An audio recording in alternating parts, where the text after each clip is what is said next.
Voltamos para a última aula, onde só os fortes sobrevivem. Se você está aqui agora assistindo essa aula e não vai sair, mesmo que o motorista do ônibus esteja acelerando na porta de sua sala, antes da aula acabar, você não sai. Ah, pois aí você é dos notáveis. Segundo e último round da aula de Química, onde nós não estamos brigando, só confraternizando, né, Dene, Renan? Porque é um clima de trabalho como esse que você convive. Gente, não tem pareia aqui, não. Eu não sei, não. Eu amo meus diretores demais, mas esse Estúdio 2 aqui, ele é especial. Engraçado é que ela não me dá atenção, a Dani. Eu tô aqui elogiando eles dois, mas eles não me dão atenção. É desse jeito. Aí a gente para, né, de elogiar. É assim. Eduarda, vou aceitar a galinha, viu? Vou aceitar. Agora só preciso ver nessa época de Enem aí, nas comemorações. Vou sair pelas cidades. Eu quero ver se é Enem na estrada, é pós-Enem na estrada. Pra gente ir pro churrasco, pras festas, pra comer arroz branco com farinha de pulga e galinha. Entendeu?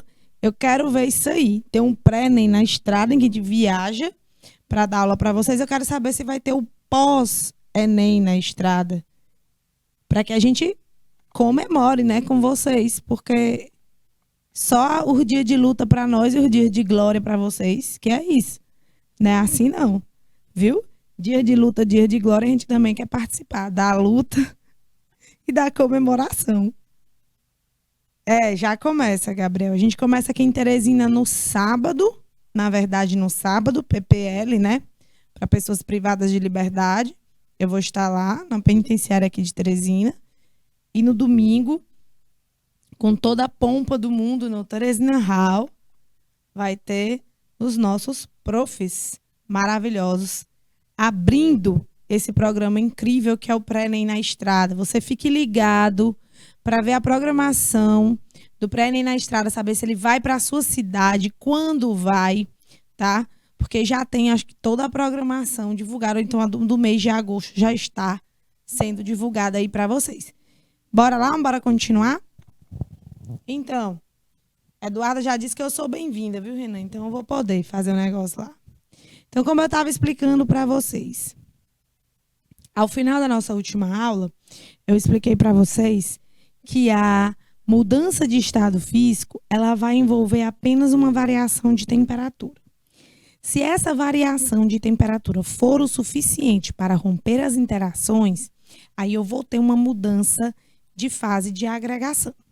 Eu vou sair, por exemplo, da fase sólida, que é uma fase de baixa energia, onde as moléculas estão interagindo muito, muito, muito próximas, né? Dificultando os movimentos, onde a gente só tem vibração aqui no estado sólido. E aí, quando a temperatura consegue romper essas interações, separar essas molequinhas, você vê que não é que a interação deixe de existir, mas há uma separação aqui, tá bom? Há uma separação e depois uma interaçãozinha entre as moléculas, mas você consegue perceber que elas estão um pouco mais distantes. Elas não estão mais como antes, certo? Elas não estão mais como antes, muito grudadas. E todos estão convocados para hoje, monitoria das 18, aliás, das 18 às 20 horas, viu, Gabriel André? São 2 horas de monitoria de química. Participem dos grupos. Participem dos grupos. A monitoria é muito boa, tá, pessoal? Porque a gente tira as dúvidas mais direcionadas de vocês. Eu sempre aceito. Eu tenho uma monitora, que é a Érica Fernanda. Então, todas, assim, dúvidas que vocês quiserem, eu gostaria que a professora trabalhasse o assunto tal, porque eu fiquei com muita dúvida, eu estou precisando bastante. Essa semana a gente está vendo na escola. Seria interessante, tá ouvindo Canavieira, tá ouvindo galera de Miguel Leão, o pessoal que tá com a gente. Se vocês tiverem nos grupos, e se não tiverem, por favor, acessem os grupos da SEDUC, de monitoria, porque a gente tem monitoria de biologia, de química, de física. E geralmente a gente sempre combina com o monitor. Eu sempre pergunto, Érica Fernanda, tem demanda para hoje? Qual a demanda de hoje? A gente tem um monitor justamente para que vocês procurem o monitor e digam, ó, a gente está precisando de uma revisão nesse conteúdo, nesse assunto. Pode ser feito para a gente, entendeu? Então, é algo que a gente precisa participar, porque é muito próximo, eu estou muito próxima de vocês, o professor Caio vai estar muito próximo, o professor Técio, todo mundo. Então, vocês repassam as dúvidas para os monitores de cada disciplina e aí eles repassam para a gente a demanda necessária, tá bom? Conto com vocês com a participação, viu? Aguardo vocês hoje na monitoria às 18 horas, mas começa às 14 ou 16 horas com o professor Técio, tá bom? Biologia. Então, nas variações a gente tem esse sentido direto, fusão e vaporização, que também pode ser chamada de em ordem de energia, ebulição, calefação. A ebulição é quando tem a formação de bolhas. Vaporização, gente, também é utilizado como sinônimo de tudo. Aí, vaporização, que é transformar em vapor, pode ser lento, por evaporação, pode ser um pouco rápido, por ebulição, e pode ser instantâneo, por calefação, certo? Vocês sabem a diferença. A gente fala estado gasoso, mas todo mundo sabe que isso aqui é um vapor, tá bom? É um estado de alta energia.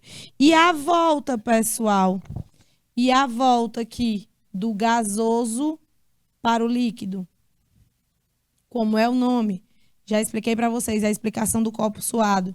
Isso é condensação. Nuvens, ciclo da água, precipitação, da chuva, né? É a condensação. A volta aqui do líquido para o sólido é a solidificação. Esses processos em que você está retornando, você vai ter que resfriar, você vai ter que liberar calor. São sentidos exotérmicos das mudanças de estado. Tá bom, pessoal? Estado padrão. O que seria esse tal estado padrão? Quando a gente vai estudar as 1001 coisas na química, a gente tem que criar padrões. Quando a gente vai fazer pesquisa. Ó, eu não sei se nessa época de Covid aí, de pandemia, vocês ouviram falar em pesquisas que houveram dentro de hospitais e tal, mas que não eram pesquisas randomizadas, não eram pesquisas que eram controladas por algumas variáveis. Porque, por exemplo, tá bem aqui, eu meço a temperatura, a umidade, digamos, a umidade do ar, hoje, meio-dia, em pleno BR-Obró, né? Meço a umidade que está entre 20% e 40%, baixíssima. Meço a umidade aqui. Na hora que eu sair aqui da aula, eu vou medir a umidade. Só vou medir a umidade novamente quando tiver em janeiro. Eu vou ter todos os e vou medir de manhã.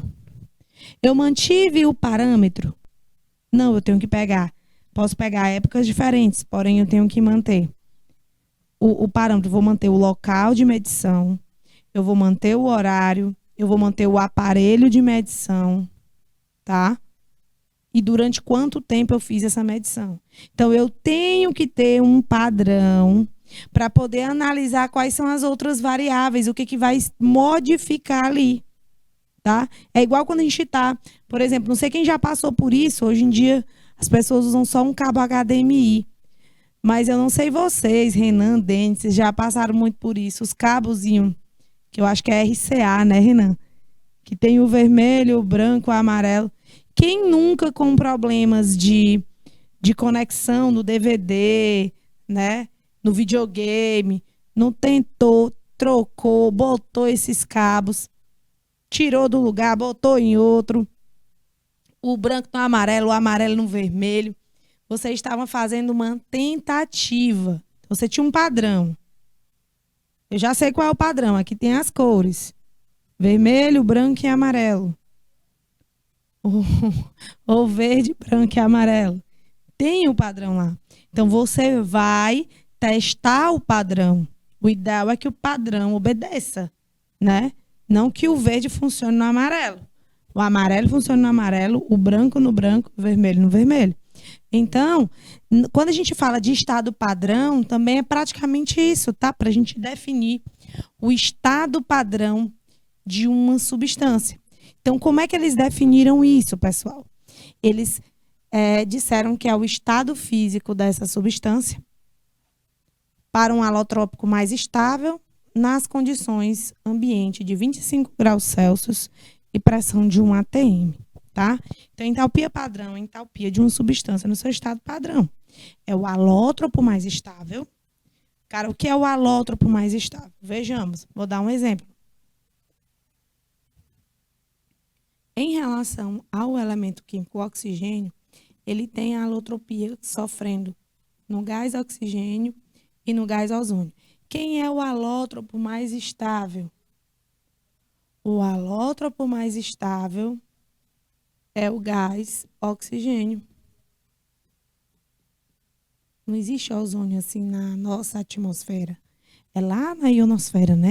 É lá em cima, não é aqui na nossa camada, não. Então, o alótropo mais estável é o oxigênio. Qual o estado padrão do oxigênio? Qual o estado físico, né? A 25 graus Celsius atm. Gasoso. Então, a entalpia padrão do gás oxigênio nas condições ambientes é zero, porque a entalpia padrão de toda substância simples no seu estado padrão é zero. Isso aqui foi pelo quê? Por convenção. O carbono 14, né, na verdade, o carbono, que é outro que sofre de várias alotropias, o carbono, tem o carbono grafite, o carbono diamante, o carbono fulareno, o carbono 14, tá?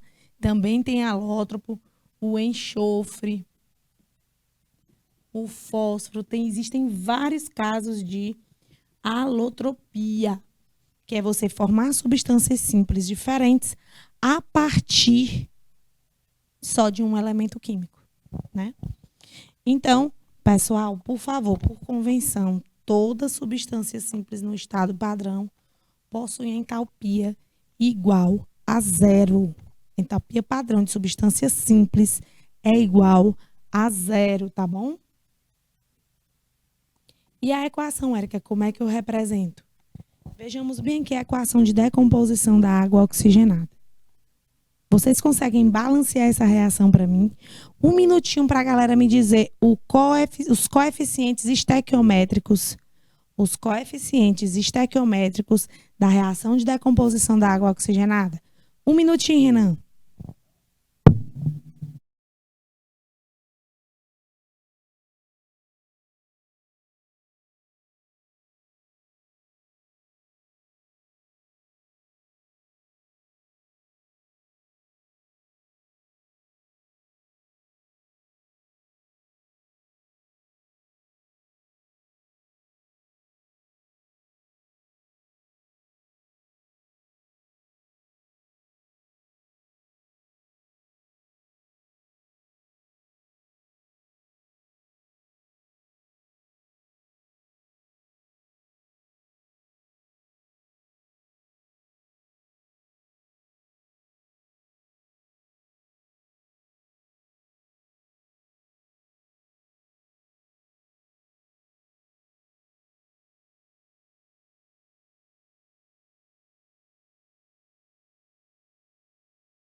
Desse detalhe, quando eu tenho 2 aqui na frente, eu multiplico todo mundo, né, turma?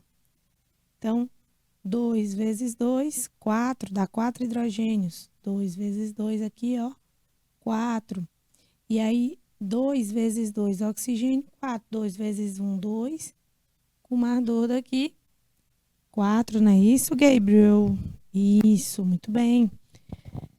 Então, esse é o primeiro passo. Aí a gente precisa, numa representação também de equação química, mostrar mostrar os estados físicos das substâncias, porque isso conta bastante. O que quer dizer aqui? Quer dizer que está aquoso, ou seja, está dissolvido na água. O AL quer dizer que está no estado líquido. Naturalmente no estado líquido, ele não está dissolvido, tá bom? E aqui é porque ele está no estado gasoso. Beleza? Ficou claro isso? Pronto. E revelar o ΔH da reação. Esse ΔH aqui, se você for observar, ele está negativo. ΔH negativo quer dizer que a substância acabou perdendo mais calor do que absorvendo. Então, aqui eu tenho representado, no caso da decomposição da água oxigenada, um processo exotérmico, porque houve liberação de calor, tá bom? Então, processo exotérmico, ΔH negativo, liberação de calor, certo? Então, toda equação termoquímica você tem que estar muito atento. Se fosse representar esse calor dentro da reação, da equação, como é que seria, pessoal? Ó, outra representação seria assim.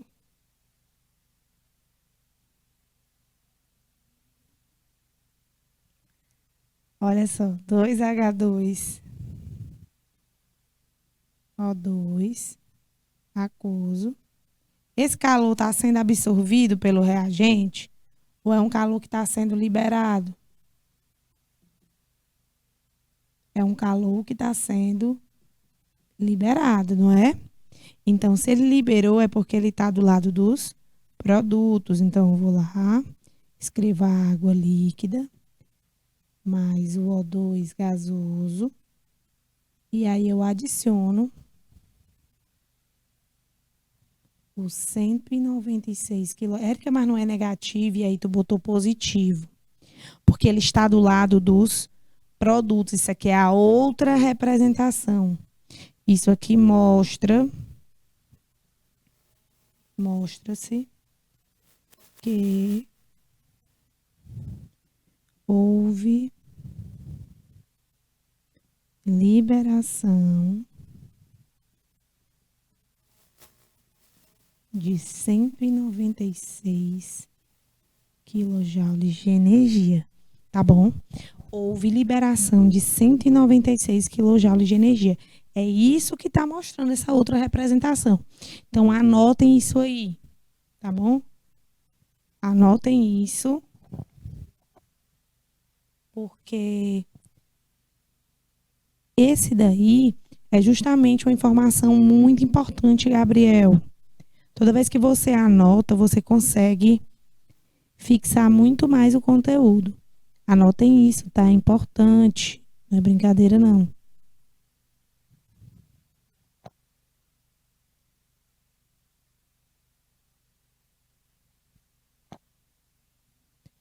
Olha lá, vamos lá?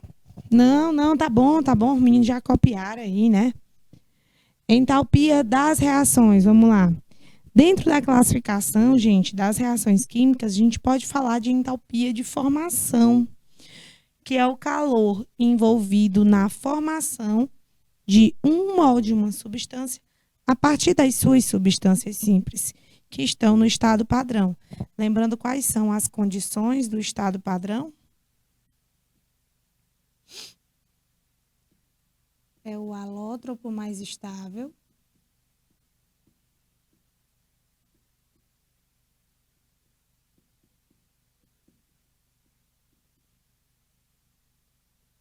Nas condições ambientes de 25 graus Celsius e a pressão de 1 atm, tá bom? Então, aí as condições para entalpia padrão. Então, entalpia padrão de formação é quando eu tenho uma formação de um mol de uma substância, neste caso, ó. Formação de um mol de H2O no estado líquido. Então, a entalpia padrão de formação, que às vezes é representada assim, ó, ΔHF, que é a entalpia de formação da água, foi de 286 kJ por mol. Eric, quanto era a entalpia do H2 gasoso e do O2 gasoso? Como são substâncias simples no estado padrão, elas não têm valores de entalpia, é zero entalpia padrão, tá bom? Então, dessa forma, uma tabela de entalpias padrão de formação, ela pode ser construída. Mas, como nem todas as equações possuem seus valores de variação de entalpia de formação representados, exatamente, o que a gente pode usar? A gente usa a entalpia de formação dos produtos menos a entalpia de formação dos reagentes, tá? Então, por exemplo, tá aí a entalpia padrão de formação de algumas substâncias no seu estado padrão. Nós temos o gás carbônico, com a fórmula CO2 gasoso. A entalpia de formação dele envolvida é a liberação de 394 quilojoules por mol de energia, tá? O gás acetileno, que é o eteno, né? Aliás, o etino, é mais 227. O C2H5OH líquido envolve a liberação de 278. A água, menos 286, nós já vimos. O cloreto de hidrogênio, menos 92,5 quilojoules por mol. Então, se vocês observarem, a que libera mais energia para a sua formação é a do ácido acético, nessa tabela aqui, porque houve uma maior liberação de calor. Aqui só entre as mais conhecidas, tá bom? Como é que a gente calcula, né? Bom, eu tenho a água oxigenada e eu tenho a água e o oxigênio. Entalpia padrão de formação de substâncias simples é zero, tá? Já sabemos disso. Entalpia padrão de formação de substância no estado padrão, substância simples no estado padrão, é zero, beleza? Aí, o que eu faço? Bom, eu sei que para descobrir a entalpia da reação, basta pegar o somatório da entalpia de formação dos produtos menos a entalpia de formação dos reagentes. Aí, eu vou voltar bem aqui e vou ver qual é a entalpia de formação da água. Menos 286. Aí eu descubro a da água oxigenada, né? Não. Porque tu já tem a da reação. Já, ó. Presta atenção. Quanto que tu tem de água? Tu já sabe que a entalpia de formação da água é de menos 286 kJ, né? Por mol de água. Quantos mols de água tu tem aqui? Não são 2? Então, ó, 2 vezes 286. Tá vendo? Menos 286. Mais 1, porque é a quantidade de mol de O2, vezes o zero. Esse aqui é a entalpia padrão de substâncias simples, é igual a zero. Menos 2 vezes o 188, que são 2 mols. E a água oxigenada, a entalpia de formação dela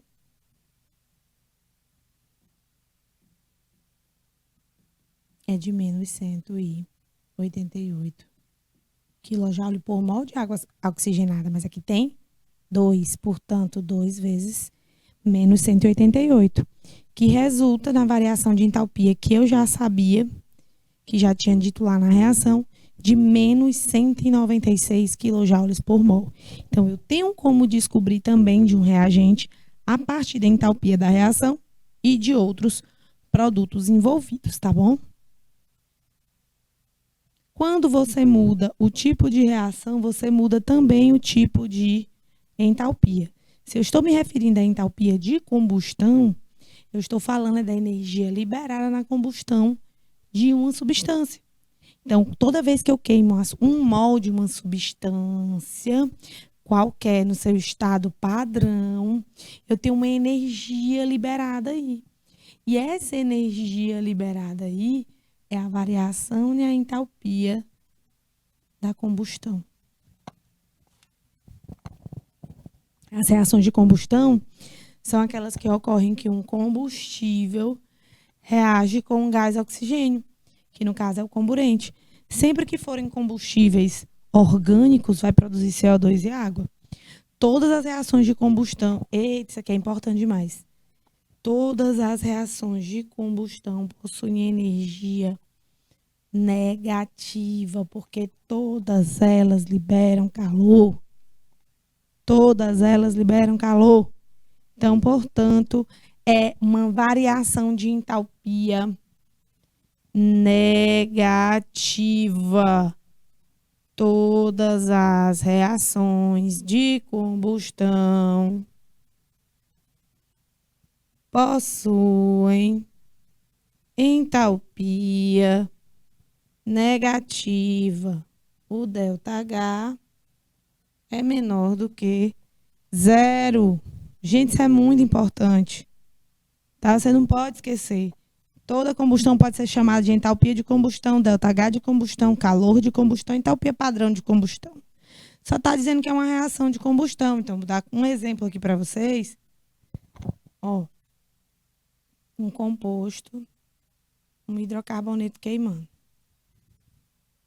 Combustível precisa do comburente. Aí você vai sempre saber que vai na combustão completa, você libera CO2 e água. Para você balancear essa reação, basta botar o X da quantidade de carbonos lá do teu combustível na frente do CO2 e pegar a tua quantidade de hidrogênios que tu viu lá no teu combustível, dividir por 2 e colocar aqui na frente da água. Depois, o único trabalho que tu vai ter vai ser balancear a quantidade de oxigênio. No resto, esse é um modelo de reação de combustão.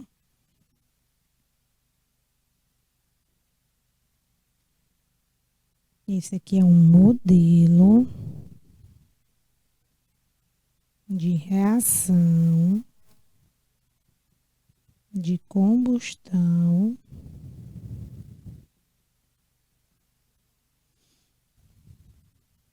para hidrocarbonetos. Lembrando que essa combustão é uma combustão completa, considerando combustão completa, que sem a formação de fuligem e outros materiais, tá bom? Beleza, turma? Então, essa parte é uma reação modelo, tá bom? Você sempre vai utilizar dessa forma. Então, muita atenção. A reação entre os gases N2, que é o gás nitrogênio, o gás oxigênio do ar, que é provocado pela passagem de raios durante tempestades na atmosfera, não deve ser classificada como combustão. Por quê? Porque eles absorvem energia e não liberam. Tá bom? Então, eles absorvem energia e não liberam, portanto, não é combustão. A energia de ligação, e essa que eu acho muito interessante, a energia de ligação é a energia absorvida ou liberada na formação ou na quebra da ligação. Então, pensa sempre assim. Para você reagir, no lado dos reagentes, tem reagentes e tem os produtos. Do lado dos reagentes, as ligações serão rompidas, tá? No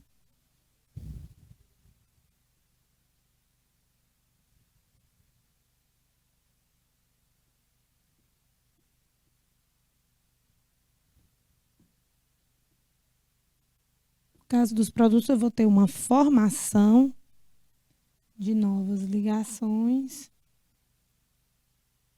E no caso dos reagentes, eu vou ter uma quebra dessas ligações, tá?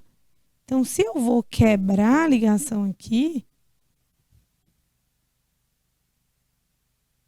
eu preciso absorver energia.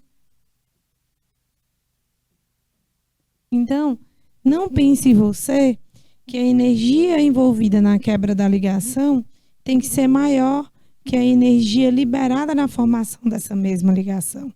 O valor de energia é o mesmo, que vai mudar apenas o sinal. Quem quebra a ligação precisa absorver energia, porque precisa ter força para quebrar. Quem forma novas ligações está formando produtos mais estáveis, portanto, está liberando calor. E esse saldo aí é que eu vou definir se o meu processo todo é um processo endotérmico ou se é um processo exotérmico. Do lado dos reagentes, como eu acabei de explicar, acontecem as quebras de ligações. Assim, o processo do lado dos reagentes é endotérmico, ó, positivo, com ΔH acima de zero. Nos produtos acontecem a formação das novas ligações. Então, nos produtos acontece a formação das novas ligações. Então, neste caso, o processo é exotérmico. Como o processo é exo, está aqui o sinalzinho de negativo. O ΔH é menor do que zero. Para determinar exatamente a variação de entalpia da reação, envolvendo entalpia de ligação, a gente vai somar tudo. Tudo que foi quebrado e tudo que foi formado. E aí, ó, o que é esse somatório da energia de ligação? Tu vai pegar o ΔH das ligações quebradas e somar com o ΔH das ligações formadas. E é o saldo disso aí,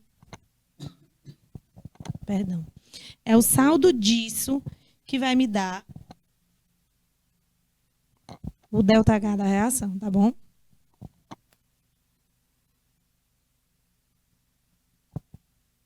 Vamos ver uma questão da Universidade de Pernambuco, de 2005. Ele quer saber o valor da energia de ligação do NH em kJ por mol. Vamos lá, Gabriel André, vamos ver se tu consegue responder essa.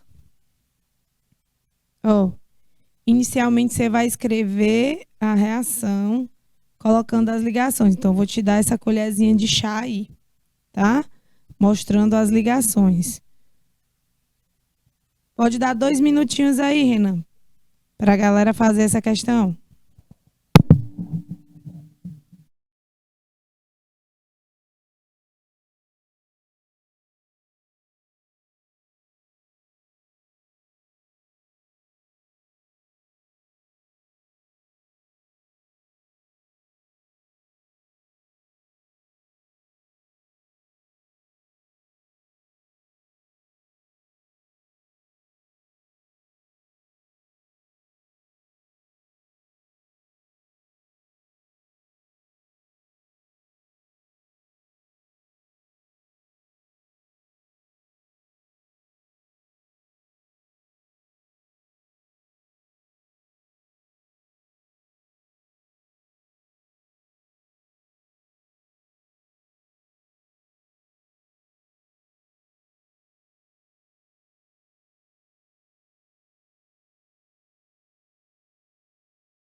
Bora ver se o Gabriel acertou. Cadê o pessoal? Já foi embora?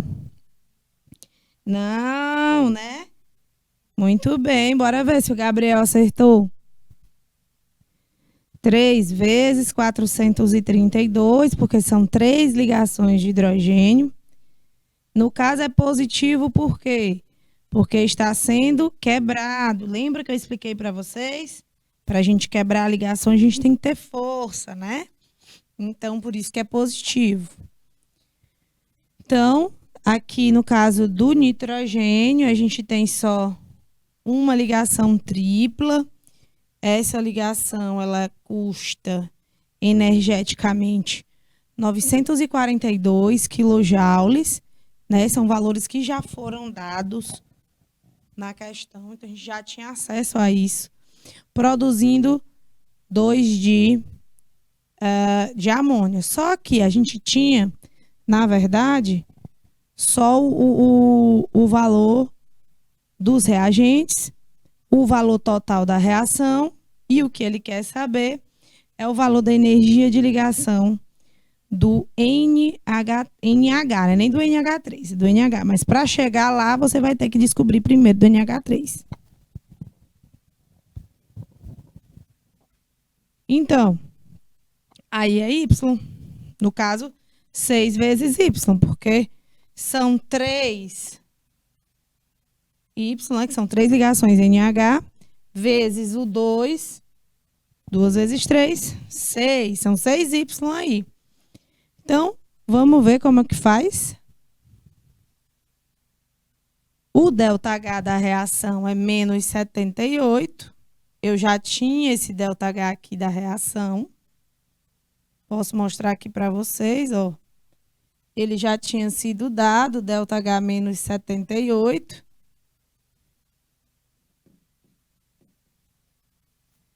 Aí, 3 vezes o 432, que era do hidrogênio, né? E uma vez o 942, a ligação tripla entre o nitrogênio, e 6 vezes Y, que é a ligação NH. Tá bom? É só a ligação NH, porque no caso são 6 lá. E aí, observando o saldo, a gente tem um valor de 386 quilojoules negativo. Tá correto, Gabriel, esse valor negativo aqui? Tá.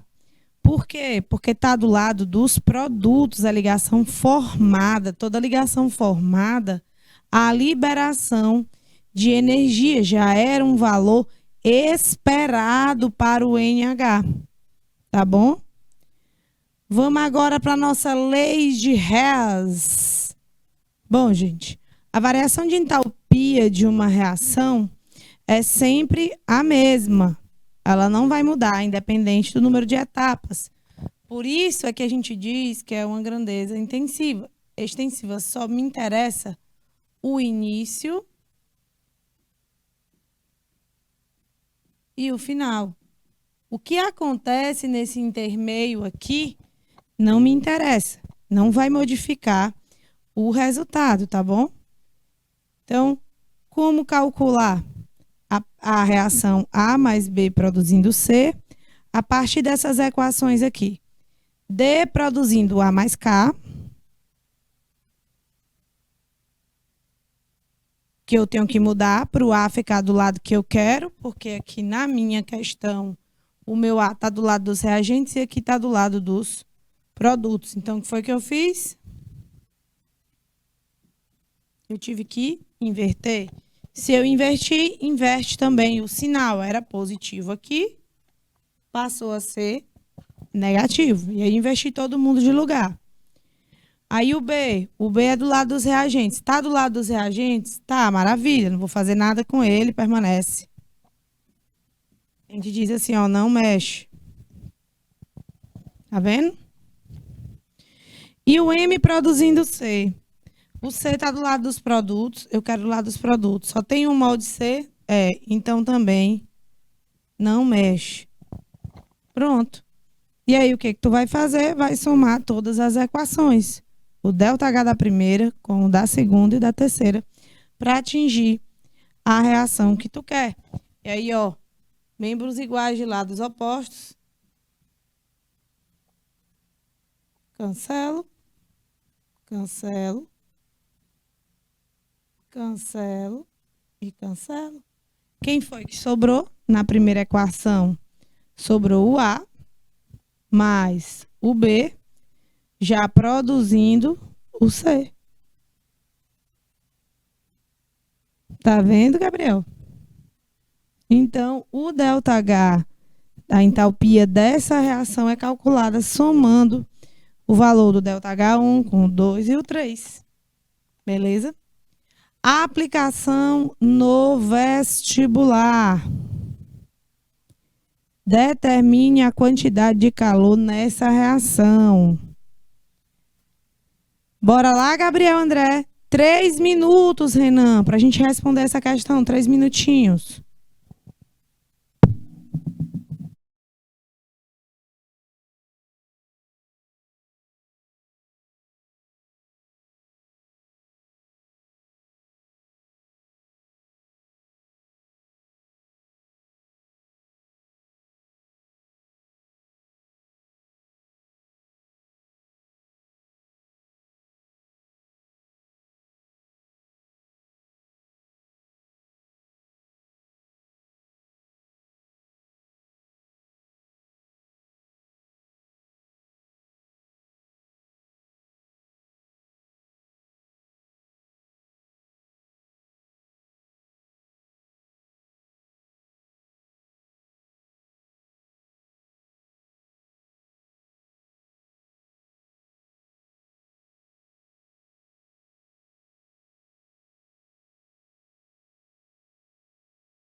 Bora lá.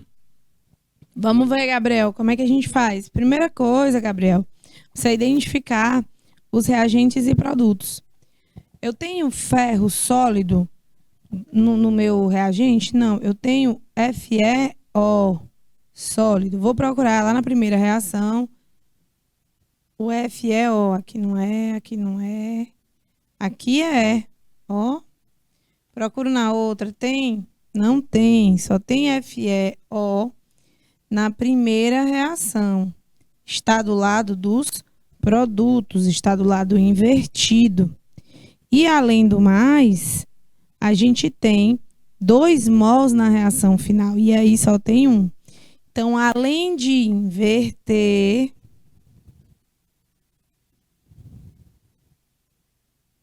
você vai também multiplicar por quanto, Gabriel?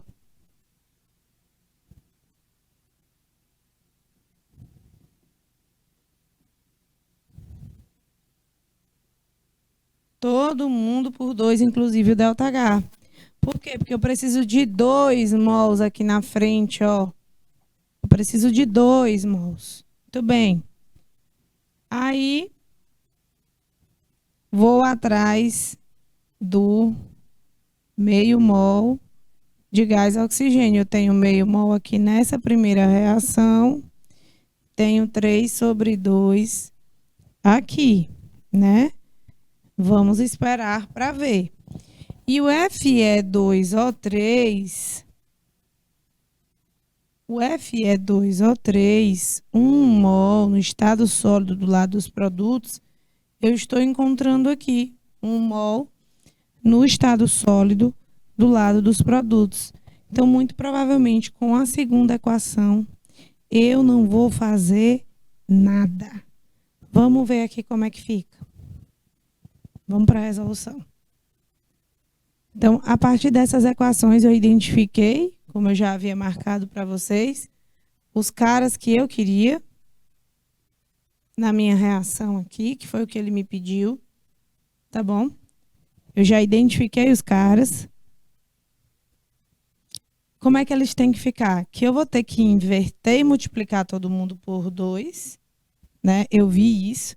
Eu tinha que inverter e multiplicar todo mundo por 2. Foi isso que eu fiz. Olha aí. Eu inverti e trouxe o FeO para o lado dos reagentes. Multipliquei todo mundo por 2. Então, aqui era 1. Aqui 1,5. E aqui 1. 2 vezes 1. 2, né? 2 vezes 1. 2. E 2 vezes 0,5, que é 2 vezes 1,5, dá 1. Certo? Então, fiquei com ele aí de boa. O que é que eu faço com ΔH? Também inverto o valor e multiplico por 2. Positivo 128. A segunda reação, eu já tinha dito para vocês, eu não vou mexer, porque estava todo mundo certinho, perfeito. Então, 2 mols de FeO, tá vendo aqui? Eu não mexi, não. 2 mols de Fe sólido com 3/2 de O2, que equivale a 1,5, né? Produz 20 Fe2O3 sólido, onde o ΔH é menos 196. Então, o que eu vou fazer aqui agora é cortar os membros iguais, que eu não quero. Por exemplo, 2 mols de ferro sólido. Tchau. 1,5 e 1. Como é que faz? Não está dos lados opostos, né? Então, você vai sobrar 0,5. Eu consigo cancelar 1 mol de O2 lá de cima com 1 mol de O2 aqui de baixo, mas eu tenho 1,5 mol, por isso sobra 0,5, que equivale a 1,5, tá? Produzindo Fe2O3, o restante eu corto. Então, a entalpia é calculada somando os 128 mais menos 196, tá bom? Então, o saldo dessa reação é de menos 68 quilocalorias por mol. Um processo exotérmico. Beleza, Gabriel André, entendeu? Pessoal de Canavieira, entendeu? Todo mundo de boa? Então, quem foi esse cara mesmo? Ele químico e médico suíço. O pai, praticamente, da termoquímica, né? Durante muito tempo, ele foi referência, né? Ainda hoje.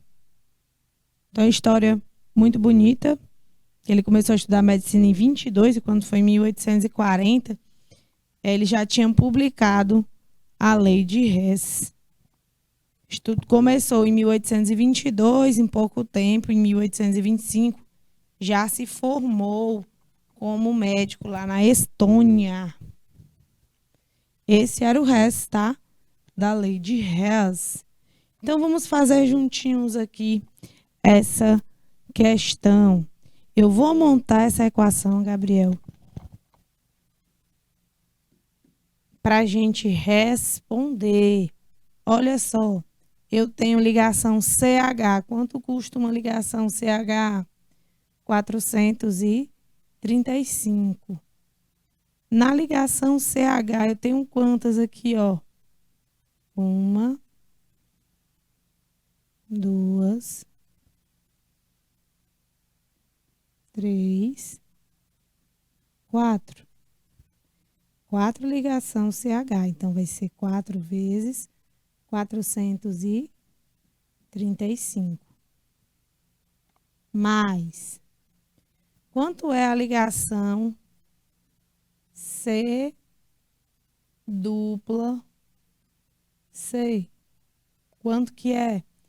Bom, C dupla C é 609 quilocalorias. Mais. Nós temos agora a ligação H com o CL. Quanto que é a ligação HCl, Gabriel? 431, não é? Mais 431. Então, aqui eu já vou conseguir encontrar o valor da entalpia dos reagentes. Então, basta que eu pegue 4 vezes 435, dá 1.740.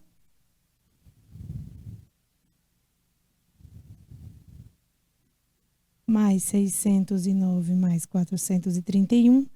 Vou colocar bem aqui o somatório da entalpia dos reagentes.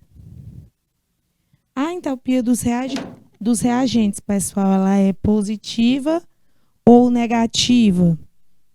Ela é sempre positiva, porque para romper, eu preciso absorver calor, tá bom?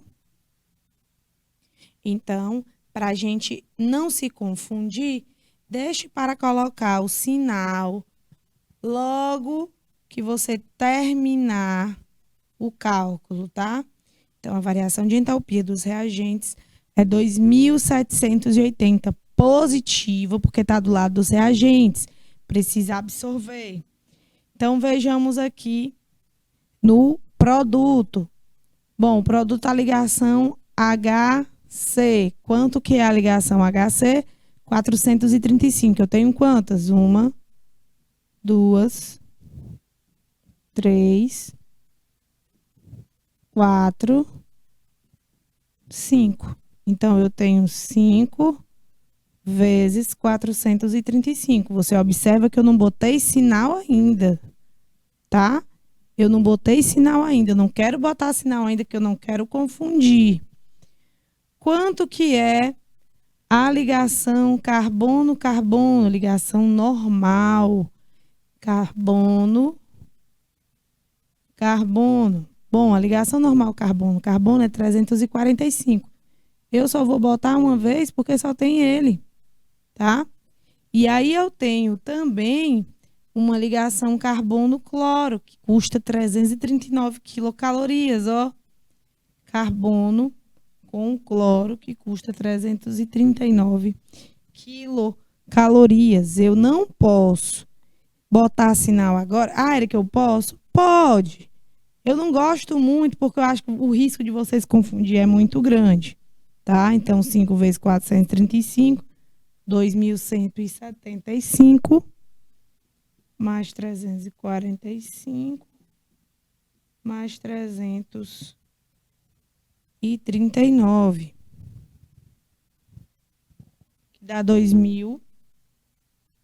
O somatório da entalpia dos produtos vai ser 2.859 quilocalorias.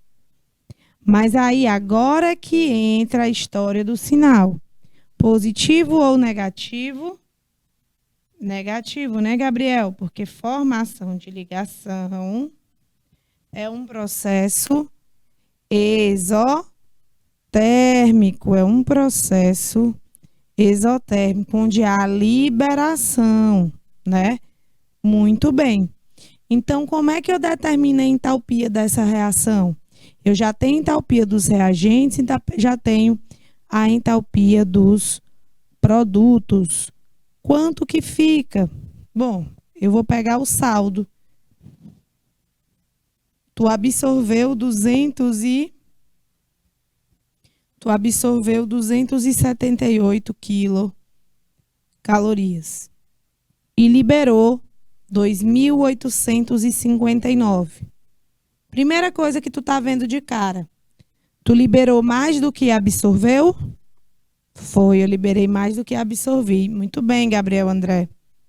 Eu liberei mais do que absorvi. Então, o teu saldo, com certeza, vai ser um saldo negativo. O teu saldo, exatamente. O teu saldo dessas equações aqui, ó, que tu vai ter que somá-las, né? Para chegar na entalpia da reação,